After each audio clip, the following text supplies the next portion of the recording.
Hello everyone, welcome to Star Education. मैं हूं नेहा वर्मा। कल के वीडियो में हम लोगों ने बाल विकास के सिद्धांत के बारे में पढ़ा था।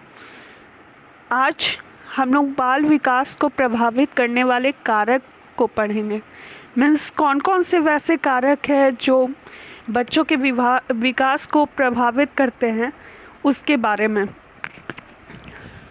देखिए, बाल विकास को प्रभावित करने वाले दो कारक होते हैं। विद्वानों ने दो भागों में विभाजित किया है इसको। कौन कौन से? एक आंतरिक और एक बाह्य। एक आंतरिक कारक और दूसरा बाह्य कारक। आंतरिक कारक मतलब क्या होता है?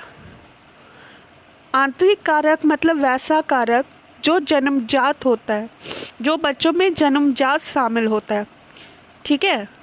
आंतरिक कारक बाल विकास को आंतरिक कारण बहुत हद तक प्रभावित करते हैं, जो कि उसके विकास के लिए महत्वपूर्ण आधार निर्मित करते हैं। ठीक है।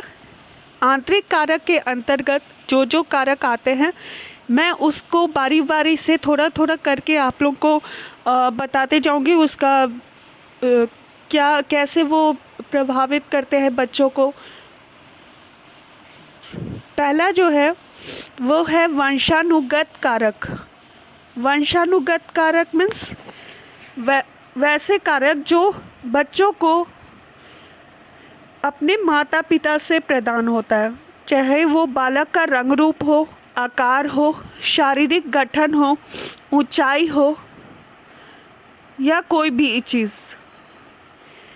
उनको कहाँ से प्रदान होता है? उनके माता पिता से। बालक के रंग रूप, आकार, शारीरिक गठन, ऊंचाई इत्यादि के निर्धारण में उसके आनुवांशिक गुणों का महत्वपूर्ण योगदान होता है। बालक के आनुवांशिक गुण उसकी वृद्धि एवं विकास को भी प्रभावित करते हैं। जब हम बच्चे के माता पिता को देखते हैं तो हम अनुमान लगा सकते हैं कि बच्चा का रंग रूप कैसा होगा, आकार कैसा होगा, शारीरिक गठन कैसा होगा, ऊंचाई कितना होगा।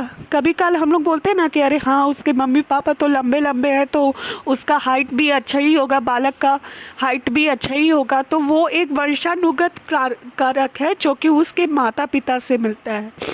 दूसरा कारक है शारीरिक कारक।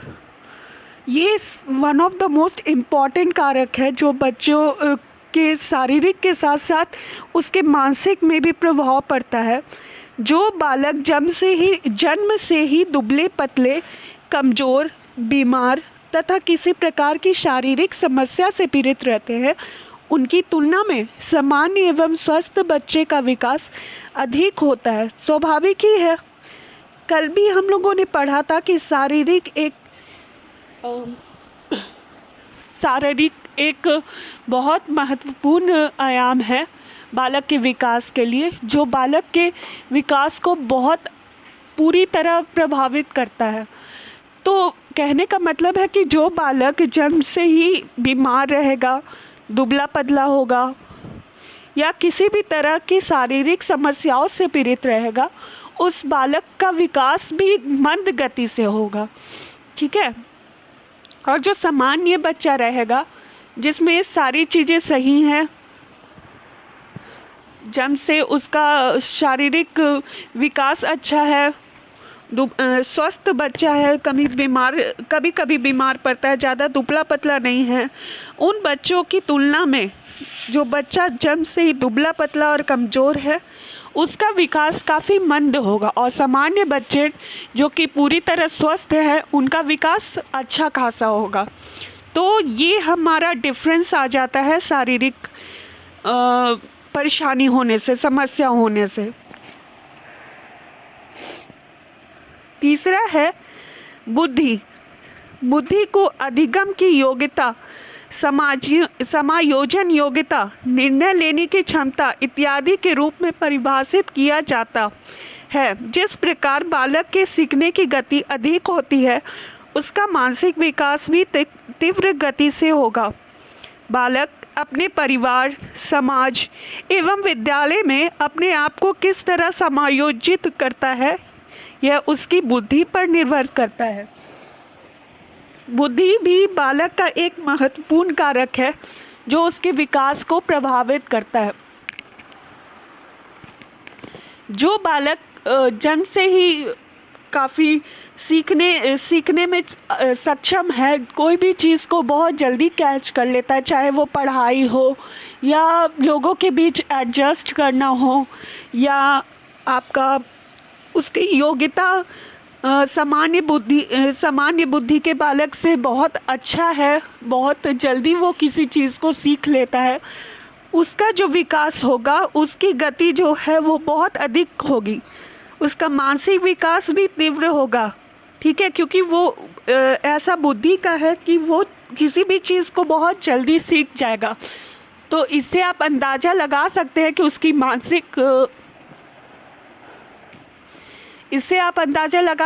उसकी मानसिक स्थिति कितनी स्ट्रांग होगी, कितना अच्छा वो पढ़ने लिखने में होगा या कोई और कार्यकुशलता में वो पारंगत हासिल करेगा। तो बुद्धि एक महत्वपूर्ण आयाम है।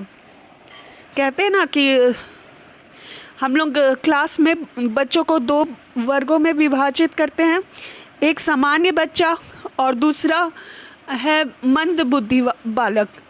सामान्य बालक वैसे बालक होते हैं जो चीज़ों को सामान्य रूप से समझ जाते हैं, और एक मंद बुद्धि बालक वैसे होते हैं जो किसी भी चीज़ को बहुत देर से समझते हैं। तो ये उनके अलग अलग बुद्धि की स्थिति के कारण ही होता है। ठीक है, जिसका बुद्धि बहुत अधिक होगा, जिसकी मानसिक योग्यता बहुत अधिक होगी, वो विद्यालय में, समाज में, परिवार में बहुत अच्छी तरह से अपने आप को एडजस्ट कर लेगा, उसको कभी भी किसी चीज़ का दिक्कत नहीं होगा। ठीक है, चाहे पढ़ने में या परिवार में या विद्यालय में या समाज में समायोजन करने में कभी भी दिक्कत नहीं होगा। ठीक है, चौथा है संवेगात्मक कारक। ये भी एक महत्वपूर्ण कारक है। संवेग, जिसको इमोशंस भी कहा जाता है। आप जानते हैं कि इमोशन कितना महत्वपूर्ण रोल निभाता है हमारे विकास में, बालक के विकास में। बालक में जिस प्रकार के संवेग या भाव का जिस रूप में विकास होगा, वह उसके सामाजिक, मानसिक, नैतिक, शारीरिक तथा भाषा संबंधी विकास को पूरी तरह प्रभावित करने की क्षमता रखता है। सही बात है। जो बालक जन्म से ही बहुत जिसका संवेग बहुत ही स्ट्रांग रहेगा, जो बात में क्रोध नहीं करेगा, जो बात में झुंझलाएगा नहीं, तो इसका मतलब है कि उसकी मानसिक स्थिति ठीक है, उसका जो इमोशन है वो काफ़ी स्ट्रांग है और वो हर जगह एडजस्ट जल्दी कर जाएगा। एडजस्ट करने के लिए उसका संवेग पे नियंत्रण होना बहुत ज़रूरी है।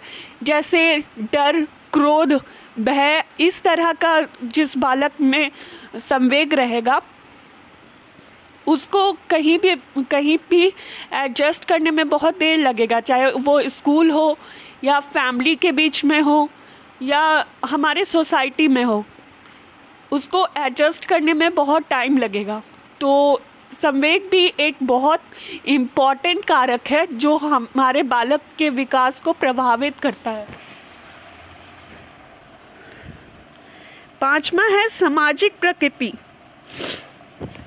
बच्चा जितना अधिक सामाजिक रूप से संतुलित होगा, उसका प्रभाव उसके शारीरिक, मानसिक, संवेगात्मक,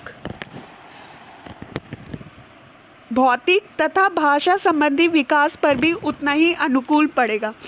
ये बात तो सही है कि सामाजिक प्रकृति बहुत इम्पॉर्टेंट रोल निभाती है किसी भी बच्चा के विकास के लिए। बालक जो समाज में रहता है, जैसा समाज में रहता है, उसका भाषा वैसे ही रहता है, उसका व्यवहार वैसे ही रहता है। तो इससे आपको समझ में आ सकता है कि समाज का अच्छा होना, उसके आसपास के वातावरण का अच्छा होना कितना महत्वपूर्ण है। क्योंकि अगर वो गलत संगति में रहेगा, गलत समाज के बीच रहेगा, ऐसे समाज में रहेगा जहाँ के लोग काफ़ी रूढ़िवादी हैं, तो वो भी रूढ़िवादी ही बनेगा, उसका भी दिमाग कभी डेवलप नहीं करेगा, वो भी हमेशा पिछले ज़माने का या पौराणिक जितनी भी कुरीतियाँ हैं उसी को अपनाएगा, क्योंकि बचपन से वो अपने आसपास वैसे ही लोगों से मिला हुआ है, वैसे ही लोगों के संपर्क में रहा है, तो वो भी वैसे ही सीखेगा। इसीलिए समाज की प्रवृत्ति अगर अच्छी रहेगी, लोग नई चीज़ों को अपनाएंगे, हमेशा वैसी चीज़ों को अपनाएंगे जो समाज को डेवलप करे, समाज को प्रगति की राह पर ले जाए। वैसे समाज में अगर बालक रहेंगे तो उनका भी सामाजिक प्रकृति क्या होगा, स्ट्रॉन्ग बनेगा, और वो आगे चलकर उनके मानसिक विकास और नैतिक विकास के लिए सहायक प्रदान करेगा। नेक्स्ट है हमारा बाह्य कारक। बाह्य कारक वैसा कारक होता है जो हम लोग अपने परिवेश से ग्रहण करते हैं, ठीक है, अपने आसपास के वातावरण से ग्रहण करते हैं। बालक के विकास की प्रक्रिया को प्रभावित करने में आंतरिक कारक जितने उपयोगी है उतने उपयोगी ही बाह्य कारक भी है। बालक के विकास की प्रक्रिया को प्रभावित करने में निम्नलिखित बाह्य कारक की भी महत्वपूर्ण भूमिका होती है। पहला है गर्भावस्था के दौरान माता का स्वस्थ एवं परिवेश। ये one of the most important topic है, गर्भावस्था के दौरान माता का स्वास्थ्य एवं परिवेश, क्योंकि आपने सुना होगा अपने दादी नानी से कि घर में अगर किसी बालक का जन्म होने वाला है तो वो उसके माता को समझाती है कि आप अपना ध्यान रखिए, अपने स्वास्थ्य पे ध्यान रखिए, और डॉक्टर भी उन्हें सलाह देते हैं कि ज़्यादा अपने आप को स्ट्रेस मत लीजिए, ज़्यादा भागदौड़ मत कीजिए, आराम से रहिए, ज़्यादा टेंशन मत लीजिए और खाने पीने में ध्यान रखिए। तो ये क्यों बोलते हैं? माता के लिए नहीं, क्योंकि माता से जो बच्चा जुड़ा हुआ है उसके लिए भी, माता के साथ साथ बालक जो उनके गर्भ में पल रहा है उसके लिए भी वो चीज़ें बहुत ही महत्वपूर्ण हैं। अगर माँ टेंशन में रहेगी तो बच्चा भी स्ट्रेस में रहेगा, और जिसके कारण बच्चों का विकास भी धीरे धीरे होगा। अगर गर्भावस्था के दौरान माता स्वस्थ रहेगी, माता तनाव मुक्त रहेगी, अपना ध्यान अच्छे से रखेगी, तो बालक का विकास भी अच्छे से होगा। जैसा कि आप जानते ना, जब एक छोटा पौधा हम लगाते हैं तो उसका जड़ जितना मजबूत रखते हैं तो उसका ग्रोथ भी उतना ही ज़्यादा अच्छा होता है, ठीक है।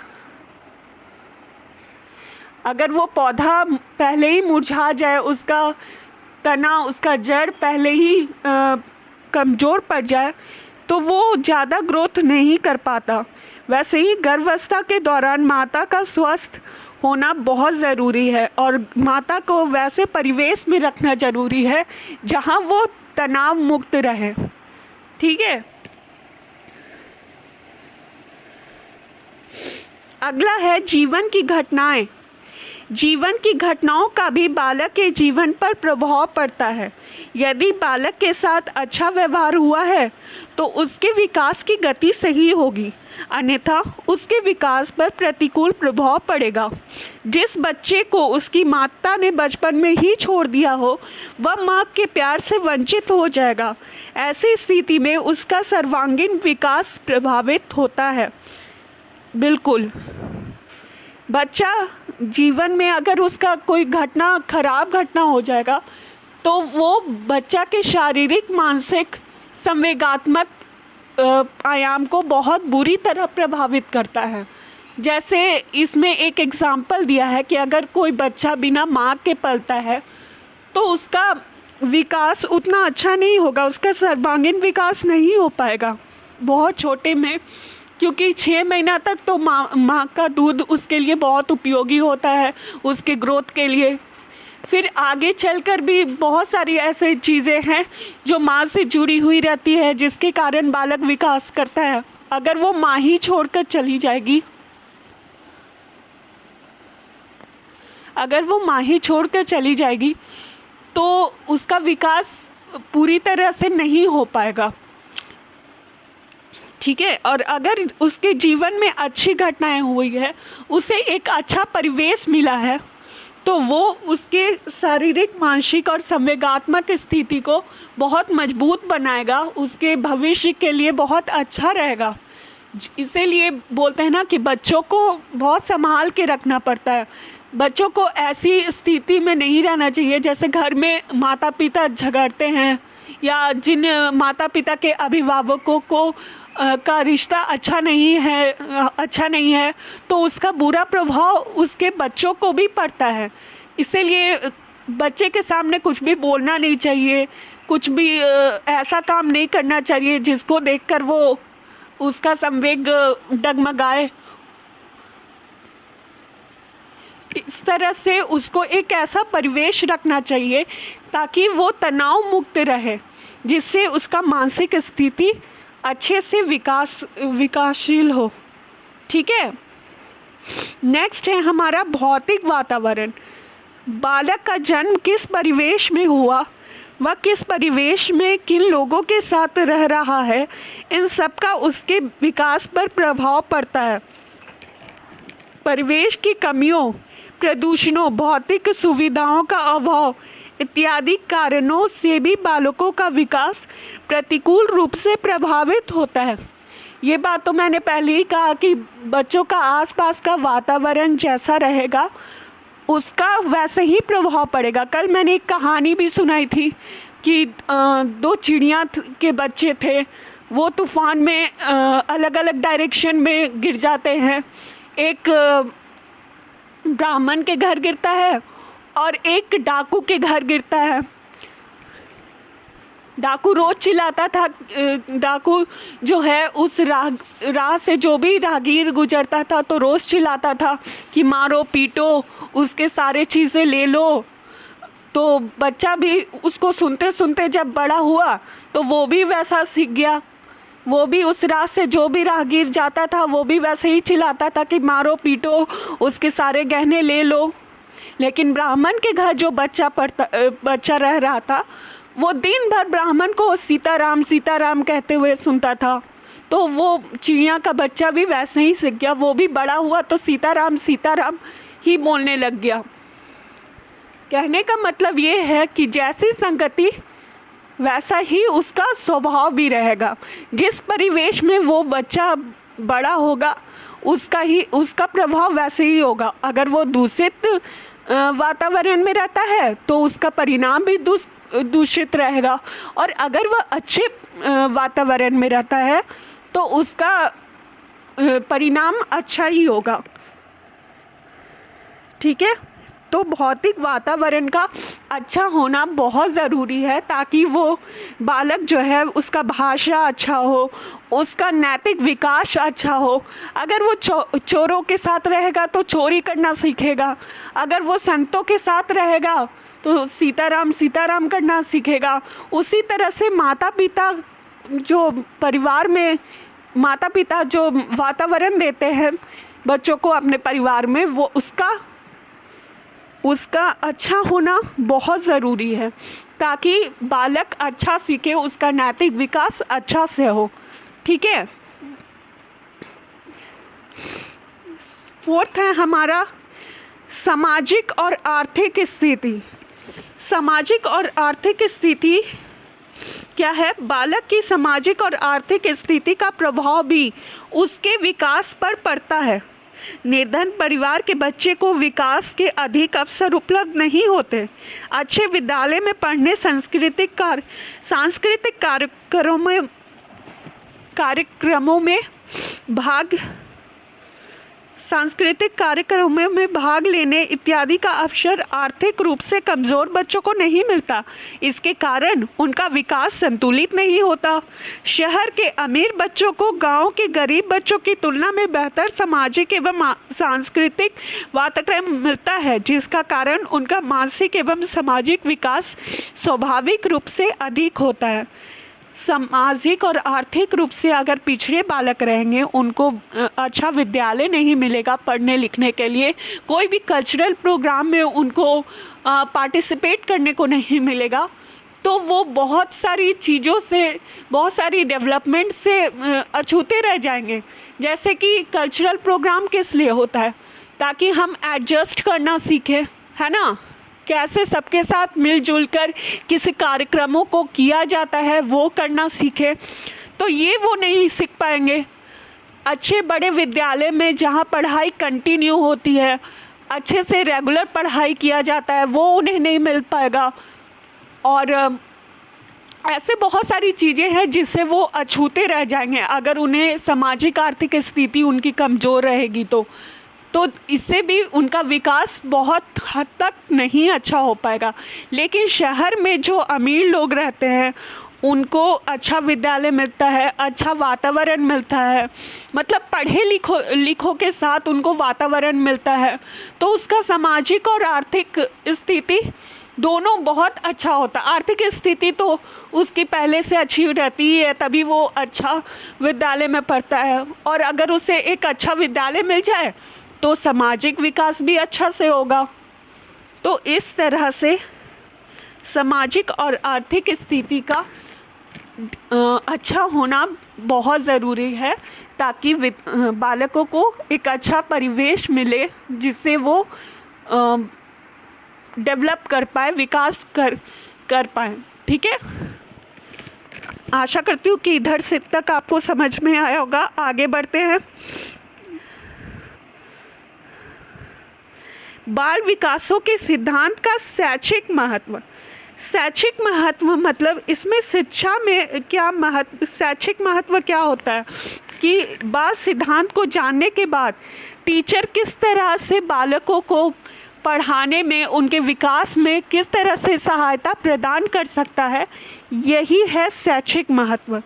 बालक विकास के सिद्धांतों को ज्ञान के फलस्वरूप शिक्षकों को बालकों की स्वभावगत विशेषताओं, रुचियों एवं क्षमताओं के अनुरूप सफलतापूर्वक अध्यापन में सहायता मिलती है। निचली कक्षाओं में शिक्षण की खेल पद्धति मूल रूप से वृद्धि एवं विकास के मनोवैज्ञानिक सिद्धांतों पर आधारित है। किस तरह आधारित है, आगे देखते हैं। कहने का मतलब है कि बाल विकास के सिद्धांत को समझने के बाद शिक्षक अच्छी तरह से समझ जाता है कि बच्चे किस सोशल बैकग्राउंड से हैं। अगर वो दूसरे तरह के सोशल बैकग्राउंड से है तो उसको उसी तरह से ट्रीट किया जाए, उसको भाषा का विकास कैसे किया जाए। जैसे कि हम लोगों ने ऊपर पढ़ा था कि दो तरह के सामाजिक और आर्थिक स्थिति वाले बालक होते हैं एक कक्षा में, एक निचले स्तर के और एक ऊपर स्तर के। ऊपर स्तर के तो जल्दी एडजस्ट कर जाते हैं, लेकिन जो निचले स्तर के हैं उनको शिक्षक कैसे एडजस्ट करे, उनके स्वभाव को और कैसे डेवलप करे, उनकी भाषा को कैसे डेवलप करे, ये चीज़ शिक्षक को बालक के सिद्धांत के रूप में समझ में आता है। यही है शैक्षिक महत्व। अब इसको पॉइंट वाइज पॉइंट थोड़ा थोड़ा मैं डिस्क्राइब करते जाती हूँ। बालक विकास के सिद्धांतों से हमें ये जानकारी मिलती है कि विकास की किस अवस्था में बालकों में सीखने की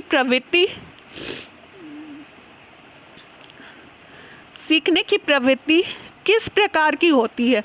ठीक है, मतलब कौन से एज में बालक कैसे सीख पाता है। जैसे कि निचले स्तर के जो मतलब छोटे बच्चे जो होते हैं वो खेल पद्धति के द्वारा सीखते हैं, फिर उससे जो ऊपर के रहते हैं वो एक्सपेरिमेंट करके सीखते हैं, इस तरह से सीखते हैं। तो कौन सा बालक कैसे सीखता है ये चीज़ शिक्षक को समझ में आता है, या उचित शिक्षण विधि अपनाने में शिक्षकों की सहायता करता है। कौन सी विधि किस उम्र के बालक के लिए सही रहेगा किस उम्र के बालक के लिए कौन सा शिक्षण विधि सही रहेगा, यह जानने के लिए शिक्षकों की सहायता करता है कौन? बाल विकास के सिद्धांत। ठीक है, बालकों की वृद्धि और विकास के सिद्धांतों से बालकों की भविष्य में होने वाली प्रगति का अनुमान लगाना काफ़ी हद तक संभव होता है। इस प्रकार बाल विकास के सिद्धांतों की जानकारी बालकों के मार्गदर्शन, परामर्श एवं निर्देशन में सहायक होकर उनके भविष्य निर्माण में प्रमुख भूमिका निभाती है। ठीक है, बालक की जो वृद्धि और विकास का सिद्धांत है, बालकों की भविष्यवाणी करता है कि आगे चलकर उनका शारीरिक, मानसिक, संवेगात्मक विकास किस प्रकार का होगा। ठीक है, क्योंकि हम सब जानते हैं कि सारे विकास जो है वो एक दूसरे से संबंधित है, तो उनके वृद्धि और विकास के सिद्धांत से ही शिक्षक समझ जाते हैं कि किस तरह से आगे चलकर उनका विकास होगा, और उसी प्रकार बालकों के मार्गदर्शन और परामर्श एवं निर्देशन में सहायक होकर उनके भविष्य का निर्माण में शिक्षक प्रमुख भूमिका निभाते हैं।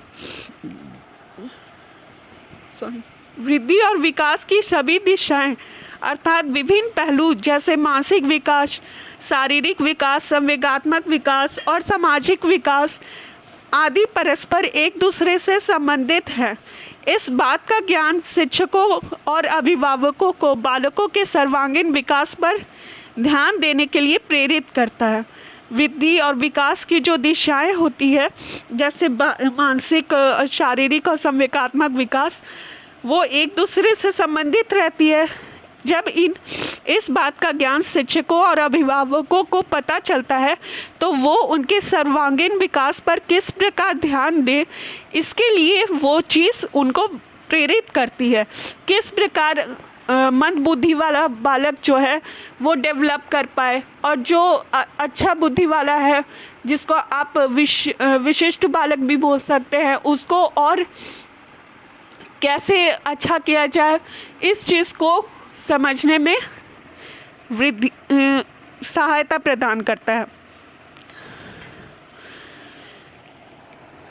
बाल विकास का अध्ययन शिक्षक को इस बात की स्पष्ट जानकारी दे सकता है कि बालक की शक्तियों, योग्यताओं, क्षमताओं तथा व्यवहार एवं व्यक्तिगत गुणों के विकास में आनुवंशिकी एवं तथा वातावरण की सीमा तक किस रूप में उत्तरदायी ठहराए जा सकते हैं।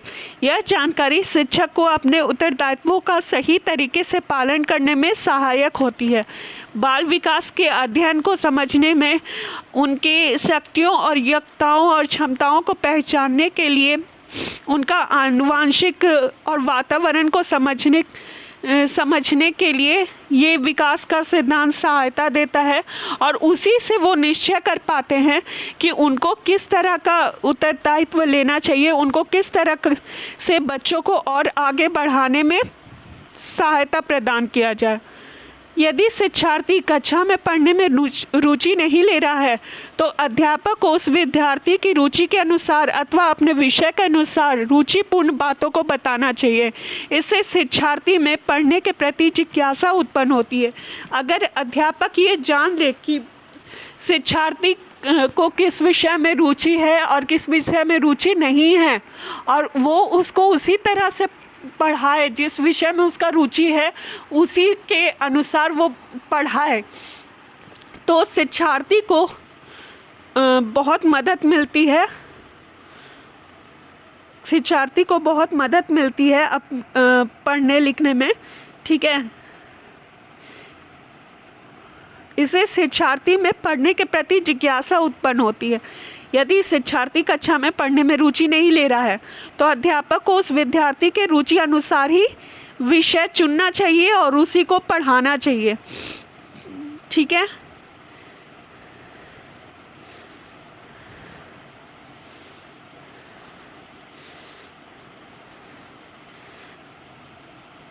आज के लिए इतना ही। अभी थोड़ा सा और टॉपिक बाकी है जो मैं कल के वीडियो में आपको बताऊंगी। तो मिलते हैं अपने अगले वीडियो में। तब तक के लिए अपना ख्याल रखें and keep learning and keep smiling. And if you like my video, please press the subscribe button. Thank you.